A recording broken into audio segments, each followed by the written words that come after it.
አንድ አምላክ በሚሆን በአብ በወልድ በመንፈስ ቅዱስ ስም ሚያዝያ 16 ቀን የሚነበብ የኪዳነ ምሕረት ድርሳን ይህ ነው። ልመናዋ ክብሯ ለዘላለሙ ከሁላችን ጋር ይደርብን፣ አሜን።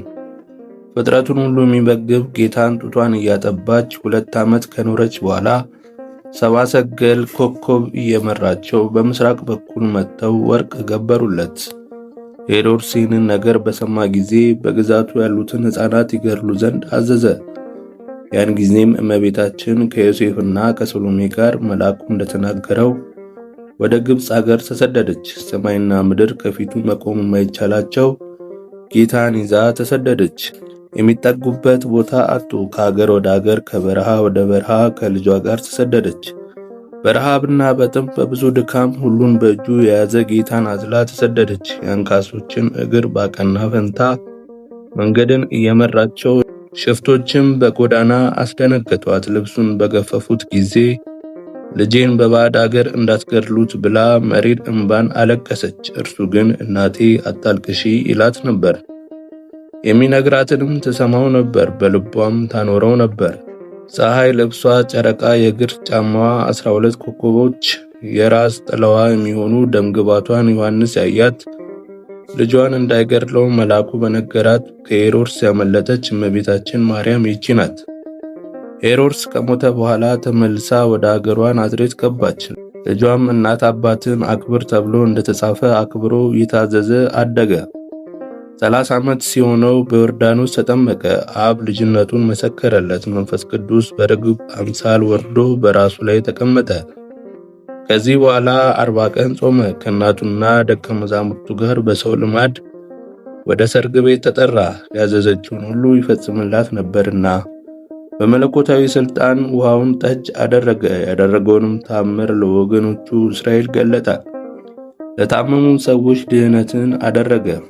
በደብረ ታቦርም ብርሃነ መለኮቱን ገለጠ። ወንጌልን አስተማረ። መድኃኒት የተባለ ክርስቶስ በአህያ ተጭኖ ወደ ቤተ መቅደስ ገባ። የሐዋርያትን እግር አጠበ። ለድህነት የሚሆን ሥጋውን ደሙን ሰጣቸው። ይሁዳ አሳልፎ ሰጠው። የአይሁድ ጭፍራ ይዘው አሰሩት። ጲላጦስም ገርፎ ለካህናቱ ሰጣቸው። በእርሱ ሞት እኛን ያድን ዘንድ አይሁድ ያመጡበትን መከራ፣ ስድብ፣ ተግዳሮት በመስቀል ላይ ተቀበለ።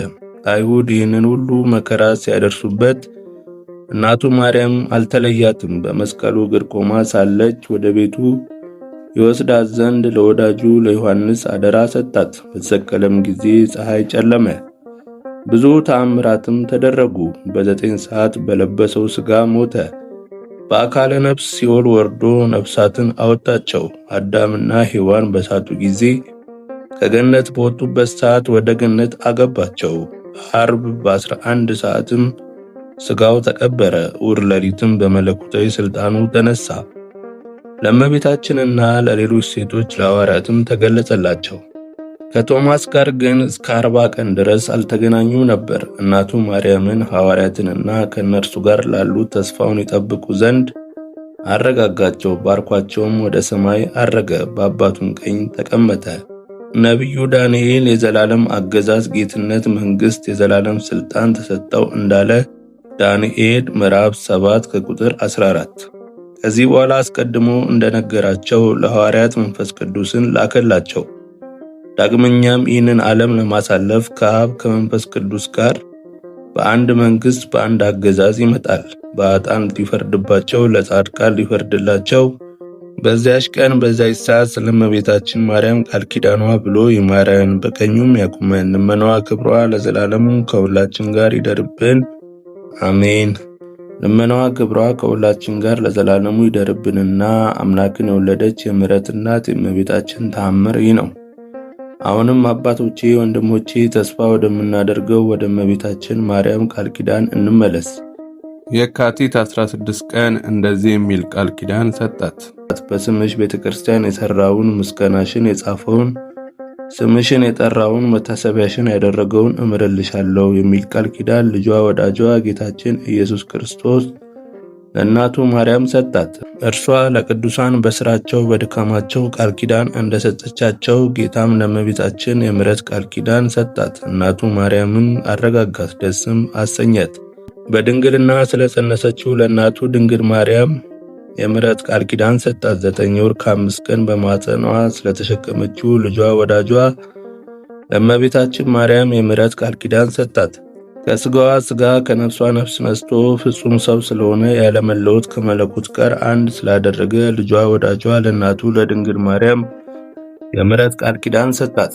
ማኅተመ ድንግልናዋ ሳይለወጥ ስለወለደችው ልጇ ወዳጇ ለእናቱ ድንግል ማርያም የምሕረት ቃል ኪዳን ሰጣት። የድንግልናን ወተት እያጠባች ስላሳደገችው ልጇ ወዳጇ ለእናቱ ድንግል ማርያም የምሕረት ቃል ኪዳን ሰጣት። አቅፋ ስላሳደገችው ልጇ ወዳጇ ለእናቱ ድንግል ማርያም የምሕረት ቃል ኪዳን ሰጣት። ከእርሱ ጋር በእግሯ ወደ ምድረ ግብጽ በመውረዷ ልጇ ወዳጇ ለእናቱ ድንግል ማርያም የምሕረት ቃል ኪዳን ሰጣት። እርሱን አዝላ ከእህቷ ከሰሎሜና ከወንድሟ ከዮሴፍ ጋር ከሄሮድስ ቤት በመሰደዷ ልጇ ወዳጇ ለእናቱ ድንግል ማርያም የምሕረት ቃል ኪዳን ሰጣት። ደብረ ቁስቋም ገብታ ወደ አገሯ ናዝሬትና ወደ ኢየሩሳሌም ምድር እስከምትመለስ ድረስ ከእርሱ ጋር ከአገር ወደ አገር ከበረሃ ወደ በረሃ በረሃብና በጥም በብዙ ድካምና በመመላለሷ ለልጇ ለወዳጇ ለእመቤታችን የምሕረት ቃል ኪዳን ሰጣት። ስለደረሰባት ድካምና መከራ ወንበዴዎች ልብሷንና የእነ ዮሴፍን ልብስ በገፈፋቸው ጊዜ ስላለቀሰችው ለቅሶ ልጇ ወዳጇ ለእመቤታችን የምሕረት ቃል ኪዳን ሰጣት። ሰይጣን እርሷና ልጇ የደረሱበትን ቦታ ለሄሮድስ በነገረው ጊዜ የዮሴፍ ልጅ የሄሮድስ ጭፍሮች እርሱን እየፈለጉ መምጣታቸውን ሲነግራት ስለደነገጠችው ድንጋጤ የምሕረት ቃል ኪዳን ሰጣት። በቤተ መቅደስ በካህናት መካከል ተቀምጦ ሲጠይቃቸውና ሲመልስላቸው ስላገኘችው ልጇ ወዳጇ ለእናቱ ድንግል ማርያም የምሕረት ቃል ኪዳን ሰጣት። ወደ ሰርግ ቤት ከእርሷ ጋር በተጠራ ጊዜ በሥልጣኑ የሚያደርገውን ተአምራት አውቃ ብላቴኖቹን የሚላችሁን ሁሉ አድርጉ ባለችው ቃል ለእናቱ ድንግል ማርያም የምሕረት ቃል ኪዳን ሰጣት። ለሕዝቡ ወንጌልን እያስተማረ ሳለ እርሱን ታየው ዘንድ ከያዕቆብና ከዮሐንስ ጋር በሄደች ጊዜ በድንግልና ስለወለደችው ትወደዋለችና ይሁዳ እነሆ እናትህና ወንድሞች ያነጋግሩ ፈልገው በውጪ ቆመዋል አለው። እርሱ ግን ለነገረው መልሶ እናቴ ማናት? ወንድሞቼስ እነማን ናቸው? አለው። እጁንም ወደ ደቀ መዛሙርቱ ዘርግቶ እነሆ እናቴና ወንድሞቼ በሰማያት ያለውን የአባቴ ፍቃድ የሚያደርግ ሁሉ እርሱ ወንድሜም እህቴም እናቴም ነው አለ። ማቴዎስ ምዕራፍ 12 ከቁጥር 48። ይህንን ማለቱ ወደ ሄደበት ሀገር ይከተሉት ዘንድ እናቱና ደቀ መዛሙርቱን ወንድሞቹን የሚያረጋጋበት ጊዜ ባለመሆኑ ነው።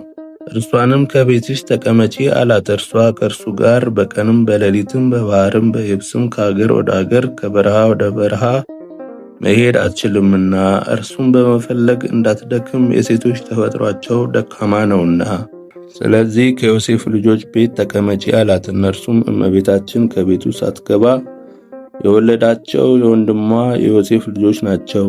የብዙዎች እናት እመቤታችን ከዮሴፍ ቤት ስትገባ ሕፃናት ነበሩና አሳደገቻቸው፣ የወንድሟ ልጆች ናቸውና። ስለዚህ የጌታ ወንድሞች ተባሉ። ልመናዋ፣ ክብሯ፣ የልጇም ቸርነት ለዘላለሙ ከሁላችን ጋር ይደርብን፣ አሜን። ወስብሐት ለእግዚአብሔር ወለወላዲቱ ድንግል ወለመስቀሉ ክቡር። ይቆየን፣ አሜን።